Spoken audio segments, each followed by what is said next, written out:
이제 우리 함께 할 말씀은 사도행전 6장 1절에서 15절까지 말씀이 되겠습니다.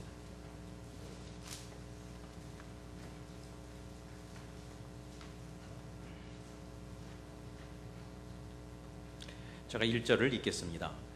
그때의 제자가 더 많아졌는데 헬라파 유대인들이 자기들의 과부들이 그 매일 구제에 빠짐으로 히브리파 사람들을 원망한대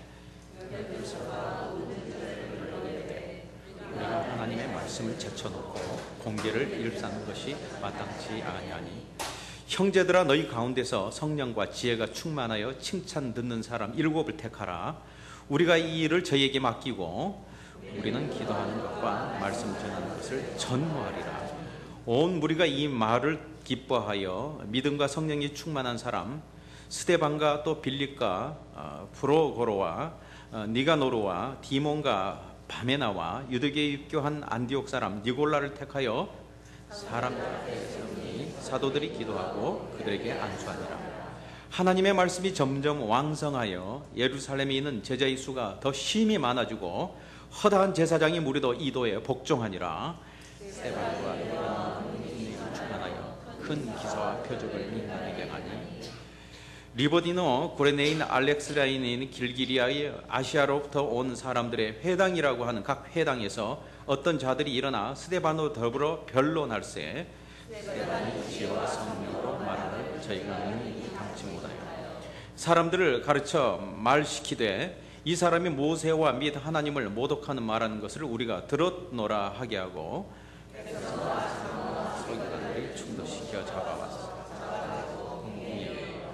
거짓 증인들을 세우니 가로되 이 사람이 이 거룩한 곳과 율법을 거스려 말하기를 마지 아니하는도다.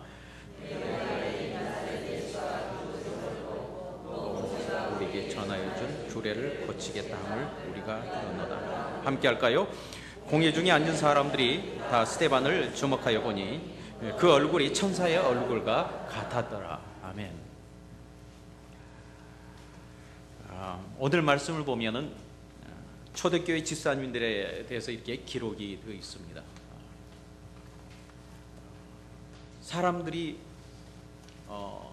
이렇게 많아지다 보니 정말 영적인 사역 말고도 다른 할 일이 많아져서 집사가 이렇게 생겨나게 됐습니다.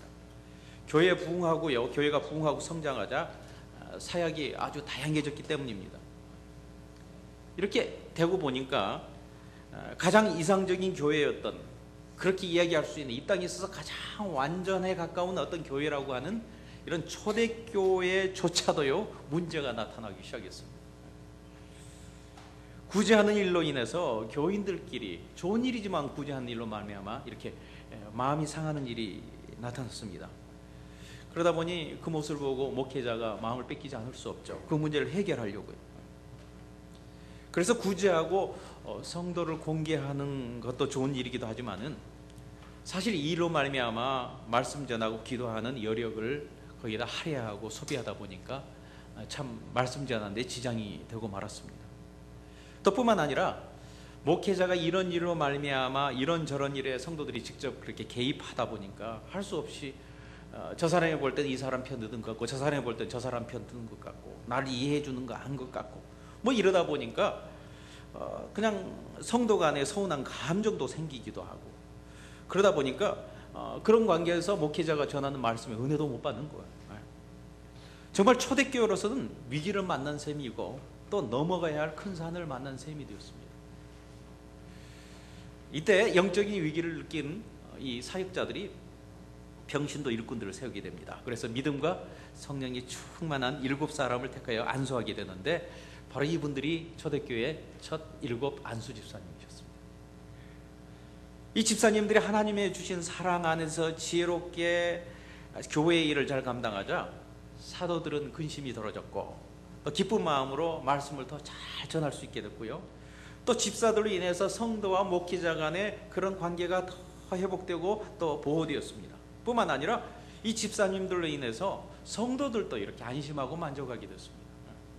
그러자 교회에 하나님의 말씀을 더 잘 전하게 되고 더 왕성하게 되어서 예루살렘 지역에 그 말씀으로 인해서 예수의 제자들이 힘이 많아지는 그런 부흥의 역사가 일어났다는 그런 사실입니다. 그래서 오늘 말씀은 결국은 하나님의 말씀으로 인해서 교회가 부흥된 얘기며, 더 좀 구체적으로 이야기하자면요, 집사님들로 의해서 말씀 사역이 잘 세워지는 케이스입니다. 이런 집사님의 활약으로 인해서 영적 부흥이 일어나는 얘기인데요, 그러므로 이 집사님은 교회에 있어서 참으로 중요하고 영향력 있는 사람이라는 거예요. 우리는 이미 너무 많이 집사에 대해서 익숙해져 있기 때문에 많이 알고도 있습니다.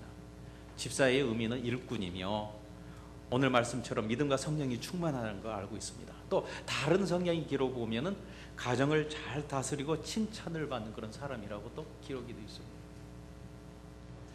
성경의 오리진은 원래의 의미는 그렇고요, 이렇게 2000년의 세월이 지나다 보니까 이 집사라는 것이 좀 우리에게는 다른 어떤 느낌으로 받아진 것 같습니다. 다르게 적용되는 거예요. 그래서 교회 안에 시무 안수 집사님이라는 거 있고, 그냥 안수 집사님 거 있고, 그냥 서리 집사는 것도 있고요. 그래서 어떤 경우는요, 이 집사의 원래 뜻보다는 교회 다니는 사람끼리 딱히 부를 어떤 칭호가 없어요. 밖에서는 회장님하고 다 불러주고 뭐 다 사장님하고 다 불러주더라고요. 그냥. 근데 교회에서는 뭔시를 하고 이렇게 부를 수는 없잖아요. 그러다 보니까 그냥 가가지고 집사님 하면 그냥 통해요, 다들. 참 어떻게 보면 집사라는 것이 편리해요. 또 상황에 따라서 직분이 더 많아지게 됐습니다. 성경에는 없는 권찰이라는 직분도 생기고 권사라는 직분도 생겨나게 됐습니다.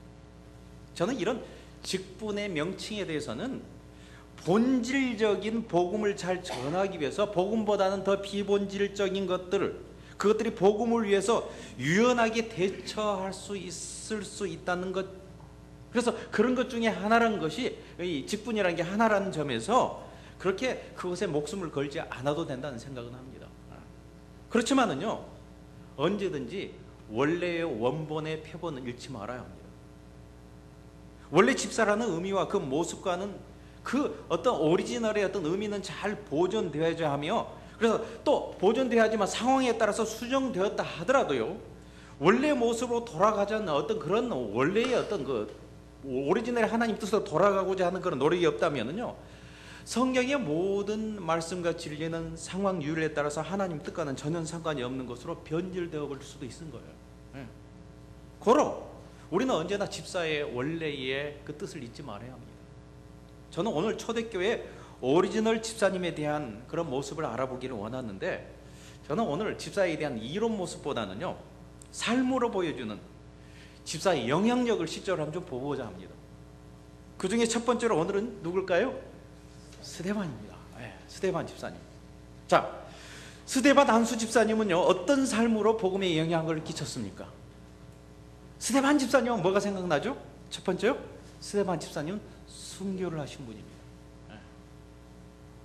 스데반이라는 이름은요, 그 뜻은 멸류관이라는 뜻이거든요. 자기 이름처럼 자기는 순교해서 그것이 하나님께 영광이 멸류관이 되는 그런 모습들. 그런 어떤 최초의 순교자가 된 사람입니다.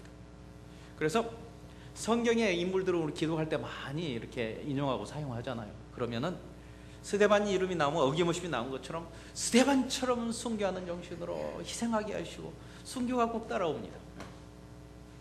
요즘 목회자들 중에서도 가만 보면은요, 미국에 와서 그 영어 이름을 할 때 그 스데반이라고 이렇게 그 이름을 가진 그런 분들은요, 다들 보면은 스데반과 같은 기질을 가지고 있어요.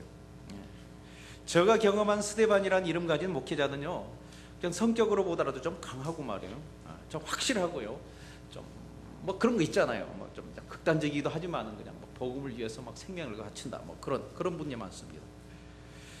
또 특히 핍박이 아주 심한 곳에 가서 선교를 하는 선교사들 이름도 보면은요, 생각보다 스데반이라는 이름이 많습니다. 나는 그런 사람이 아닌데 나는 스데반 이름 가졌는데 한 사람이 있을지 모르지만, 그런 사람은요, 자신의 의도와는 상관없이 그들의 부모가 믿음이 그냥 막 뜨거운 순교의 열정을 가진 부모에 의해서 그냥 이름이 지은 사람들이 있더라고요. 하여간 어떤 그런 열정과 순교와 어떤 헌신에 대한 의미가 있는 것이 바로 이게 스데반입니다. 여러분, 사실 순교를 한다는 게 쉽지 않잖아요. 어려운 일이잖아요. 순교를 한다는 그 의미 속에 그 속에는 이미 믿음과 성령의 충만함이 있다는 그런 어떤 뜻입니다. 천국에 믿음 없이 성령 충만 없이 어떻게 순교할 수 있겠어요? 못합니다. 그러므로요, 스데반은 정말 믿음과 성령이 충만한 사람이라던 걸 여러분 믿으시기 바랍니다. 그리고요, 순교하면 떨쳐버릴 수 없는 게 있습니다. 용기입니다. 용기. 근데 용기 있는 사람이었습니다. 그리고 순교는요, 은혜를 베푼 자를 향한 절개가 있는 그런 사람이 아니면 불가능한 거예요. 스데반은 절개가 있는 사람이었어요. 여러분, 일정시대 때 일본 순사의 고문 앞에 줄을 부인하는 성도들도 많았지만 목회자도 많았습니다. 그렇다고 그 앞에서 그렇게 하는 모든 자들이 다 믿음이 없는 자들일까요? 그러면 한 가지 물어보죠. 한경조 목사님도 믿음이 없는 분이었나요? 그분은 항상 어디서 간증하고 얘기할 때마다 나는 일본 순사 앞에서 줄을 부인한 자입니다. 여러분, 아니에요. 그분 훌륭한 분이에요. 여러분, 믿음이 있어도요, 그 순간 목숨을 내걸 만한 용기와 절개와 어떤 신앙의 어떤 성숙이 없으면은요, 순교는 할 수 없는 거예요. 베드로가 없어서 줄을 부인해요. 이제 믿음이 없어서 줄을 부인한 게 아니었습니다. 요한이 믿음이 없어서 혼이불을 뒤집어 쓰고 도망간 거 아니었습니다. 믿음이 있었지만은 사실 거기에 용기와 절제와 그런 것들이 없어서 그런 거예요. 그렇지만 순교한 스데반 안수 집사님은요, 믿음도 있었고 성령 충만으로 하는 용기와 절개가 있는 타협하지 않은 그런 삶으로 초대교회에 많은 복음의 영향력을 끼친 그런 귀한 집사님이셨다는 걸 믿으시기 바랍니다. 이분이 바로 최초의 오리지널 안수 집사님의 모습이었습니다. 자, 그런데요, 이렇게 스데반에게 있어서 강력한 순교자의 인상 때문에 그에게 있는 또 다른 귀한 어떤 그분이 가지고 있는 영성이 가려지는 부분이 있습니다. 순교가 귀하고도 귀하지만은요, 이 귀한 사실이 인간의 선입관이라는 그런 약함에 가려져 있는, 그래서 더 귀한 것을 보지 못하게 하는 그런 부분도 있단 말이에요. 스데반에 있어 그게 뭔 줄 아세요? 이것이 스데반 집사님의 두 번째 특징인데요, 스데반 안수 집사님은요, 복음 증거자였습니다. 여러분, 오늘 우리가 함께 봉독한 사도행전 6장 거기서 보면은요, 안수 집사님 선출에 대해서 잠깐 나오고, 그러고 나서는 스데반 집사님의 행적이 이렇게 기록되어 있는 것이 시작이 되는데, 그리고 7장에는요, 그 다음 장에 보면은 스데반 집사님이 전하는 복음에 대해서 그 설교 같은, 그러니까 복음에 대한 그 복음의 증거의 내용이 그대로 막 그렇게 기록이 되어 있는데요, 여러분 아시다시피 사도행전 7장은 총 60절이나 됩니다. 무지무지하게 길죠. 근데 그 중에 사도행전 7장 2절부터 53절까지는 장장 51절에는 스데반이 증거하는 복음의 말씀 내용을 그대로 기록해 나왔습니다. 여러분, 복음을 전하는 어떤 한 사람에서 단회적인 사건을 이렇게 많은 분량을 통해서 함께 기록해 놓은 것은요, 사도 바울이 전했을 때보다도, 베드로가 전했을 때보다도, 심지어는요, 예수님을 기록을 이렇게 복음 전하는 기록을 전했을 때보다도 사실은요, 스데반이 기록한 이 복음의 내용, 단회적인 사건이 훨씬 더 많았다는 사실. 그것만 보더라도 이 스데반이 얼마나 복음의, 그리고 이 복음 증거의 사람이라는 것은 우리는 알 수가 있는 일입니다. 여러분, 복음 증거의 거성이라고 하는 사도 바울도요, 결국은 스데반 집사님의 복음의 열매였습니다. 복음 증거에 있어서요, 스데반은 사도 바울보다도 빌립보보다도 훨씬 선배였다는 걸 여러분 아셔야 됩니다. 여러분, 스데반은요, 순교자이기도 했지만은요, 더 귀한 특징이 있다면 그것은 복음 증거자였습니다. 여러분, 전도하다 보니까 순교하게 된 것이지 순교하려고 전도한 거 아닌가 여러분 아시죠? 스데반이 전도한 것을 그대로 기록한 7절을 보면은요, 복음이 있을 수밖에 없는 구약적인 배경과 하나님의 은혜인 복음을 준비하기 위한 율법적인 그런 필요를 설명하고 있습니다. 특별히 보면은요, 유대인에게 있어서 유대인에게 가장 적절한 방법으로 복음을 접근하고 있는 복음에 대해서 아주 익숙한 그러한 준비된 자였습니다. 또 이렇게 복음을 전할 때요, 이 복음을 이렇게 전하는 그 현장에 그 바로 자신 앞에서요, 어떤 그 부정적인 눈초리를 가지고 있는 그런 사람들 앞에서도 주눅을 들지 않고 버벅거리지 않고 그저 복음에 관해서 익숙하게 끝까지 전할 수 있는 복음에 대해서는 아주 전문가였습니다.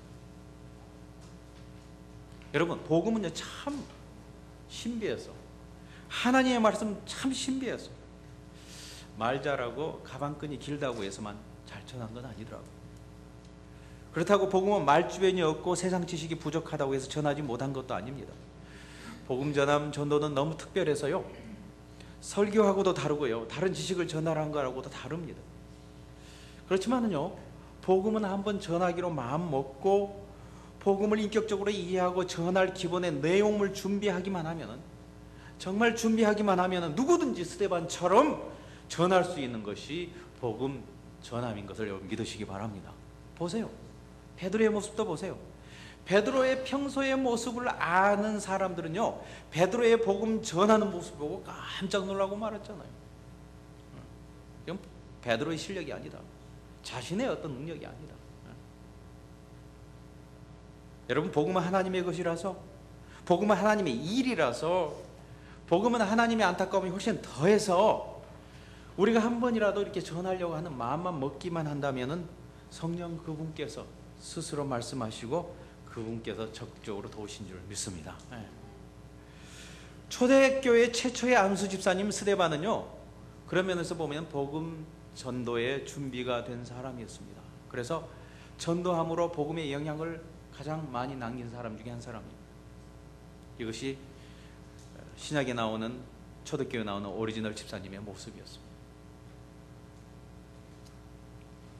자, 순교자 스데반 집사님, 복음 증거자 스데반 집사님이라는 이미지보다도 더 스데반 집사님에 있어서요, 그가 복음의 영향력을 끼칠 수밖에 없었던 무언가 더 강력한 것이 있는데, 그건 무엇인 줄 아세요? 사실 오늘 저는 그건 나누고 싶어서 사실 이 말씀을 준비했습니다. 오늘 본문 15절을 읽어보면 여러분 아실 수 있어요. 한번 알아봐 주시기 바랍니다. 15절 한번 읽어보도록 하겠습니다. 시작. 공회 중에 앉은 사람들이 다 스데반을 주목하여 보니 그 얼굴이 천사의 얼굴과 같다. 여러분, 이 말이 스데반의 얼굴이 아주 잘생긴 어떤 미남이라는 말일까요? 그런 말 아닙니다. 예를 들어서 모세가 시내산에서 하나님을 대면하고 이렇게 내려왔을 때 얼굴에서 이렇게 빛이 났다고 했는데, 모세가 산에 올라가는 동안에 하나님이 그 얼굴을 성형했다는 말이던가요? 그건 아니에요. 스데반의 얼굴이 천사의 얼굴과 같았다는 말은요, 스데반의 얼굴은 그 모습 그대로지만은 그러나 얼굴 표정과 인상이 밝고 천사처럼 그런 표정이 있었다는 일인 줄 믿습니다. 스데반의 집사님의 세 번째 특징이 있다면요, 그것은요, 스데반은요 평강의 사람이었습니다. 하나님께서 우리에게 얼굴 모양을 주셨지만은요, 인상은 내 속에 있는 내 마음대로 표현이 됩니다. 내 마음이 즐거우면은 내 얼굴이 빛납니다. 마음에 근심이 쌓이면은 얼굴의 빛을 잃어버립니다. 그래서 인간의 얼굴은 마음을 표현하는 그런 상입니다. 그래서 얼굴은 마음의 창이라고 얘기하기도 합니다. 또 어떤 면에서는요, 건강을 그대로 표현하기도 합니다. 자신이 병들면 가장 먼저 병색이 얼굴로 나타나잖아요. 기쁜 표정도 얼굴로 나타납니다. 그래서 성경은요, 잠언 15장 13절을 보면 마음의 즐거움은 얼굴을 빛나게 하여도 마음의 근심은 심령을 상하게 하느니라, 그렇게 증거하고 있습니다. 여러분, 되게 사람들이 나이가 들면은요, 나름대로 자기 표정을 지니게 됩니다. 나이 40은 넘으면은요, 자기 얼굴에 책임을 져야 한다는 말이 있습니다. 나이가 들면 나름대로 자기 표정이 그렇게 고정이 됩니다. 전 제 주위에 보면 쌍둥이들이 많아요. 보면은 처음에 태어날 때는 몰라요. 특히 얘들이 둘이 잠자고 있으면 정말 몰라요. 그런데 나이가 들기 시작하면은요, 달라집니다. 얼굴 모양 그대로인데 그 표정들이 달라지기 때문에 정말 달라져요. 다른 사람이 되고 맙니다. 우리가 어떤 모양으로 생겼든지요, 과연 자기 얼굴의 표정을 통해서 그 속에 무엇이 들어가 있는지를 보여주게 된다는 거예요. 그 속에 천국을 소유했으면은 스데반처럼 천사의 얼굴이 될 줄 믿습니다. 물론 세상을 살다 보면은 왜 걱정, 근심, 괴로움이 없겠습니까? 그렇지만 그런 중에서도요, 그 속에 천국이 있으면은 다른 사람보다는 더 친절하고 더 밝고 더 안심되는 표정이 있을 수밖에 없는 것이 크리스찬의 모습이라는 거예요. 그런 사람이 있는 곳은 어디를 가든지요, 바로 그것이 천국화 될 것입니다. 어쩌면은요, 스데반의 담력과 절개로 인한 그 강직한 그 희생의 순교보다도 더 복음에 영향을 끼쳤던 것은 거침없이 입에서 흘러나오는 복음의 설교보다도 더 강력한 복음의 메시지가 되었던 것은, 그것은 평소 변함없이 천사의 표정과 그런 마음을 가지고 있었던 사도 바울이 가지고, 스데반이 가지고 있었던 그런 천사의 얼굴이었을 것입니다. 스데반 집사님은 평소에도 이렇게 얼굴이 평강으로 넘쳤지만은 복음을 전하다가 아주 위협을 당하고 핍박당하고 돌로 침을 당해 죽는 순간까지도 이렇게 고백했습니다. 어떻게 했죠? 주 예수여, 내 영을 받으소서. 그리고 뭐라 했죠? 주여, 이 죄를 저들에게 돌리지 마옵소서. 저들을 사랑합니다. 그리고 나서 죽었다? 아니요, 잠잤다. 무슨 말인가요? 그 순간에 얼마나 평강이 있었으면, 아니 그런 죽어가는 순간에도 얼마나 마음에 기쁨과 평강이 차고차고 흘러넘쳤으면 천사의 얼굴을 잃지 않았을까요? 여러분, 스데반은요, 순교와 목숨을 가지고 희생을 할 만한 그런 강직한 그런 면도 있었고요, 복음을 그렇게도 증거하는 예수쟁이, 소위 믿음 없는 사람들의 표현을 한다 보면은 종교 골수분자라고 그렇게 얘기할 정도로 강직한 어떤 복음에 대해서 그냥 불타있는 사람이에요. 그렇지만은요, 그는 강하지만 모질지 않았고요, 자기의 주관이 있으면서도 그러면서 인격적이었고요, 삶의 역경을 당하고 있는 중에서도 사람들에게 평강이었고요, 그 평강을 유지한 참으로 가까이 하고픈, 정말 편한, 너무 친구 같은 그런 사람이었습니다. 여러분, 좋을 때는 누구든지 친구 될 수 있어요. 좋은 상황에서든지요, 누구든지 좋은 크리스천, 좋은 일꾼이 될 수 있습니다. 그러나 진정한 일꾼, 진정한 친구는요, 정말 한 인생이 있어서 그 인생이 빛날 때는요, 바로 교회 안에 헬라파 과부와 유대파 과부의 갈등으로 인해 문제가 있을 때도 여전히 평강의 마음으로 그 얼굴이 천사 같고 그 평강의 마음을 통해서 다른 사람에게 평강의 어떤 느낌을 줄 수 있는 표정을 짓고 여전히 움직이지 않고 그 자리에 있는 그런 사람들을 통해서 복음의 영향을 끼쳐간다는 것을 믿으시기 바랍니다. 저도 이런 일꾼이 되기를 소원합니다. 쉽지 않은 일이지만 예수님이 그러셨고 스데반이 그랬고, 사실 베드로와 바울, 도마, 요한, 그런 사람 처음에는 못했지만은 나중에는 또 그렇게 한 인물이 아닙니까? 그래서 복음에 참 영향력 있는 그런 사람들이 아니었습니까? 여러분도 우리 모두가 그런 자가 되기를 그렇게 간구하십시다.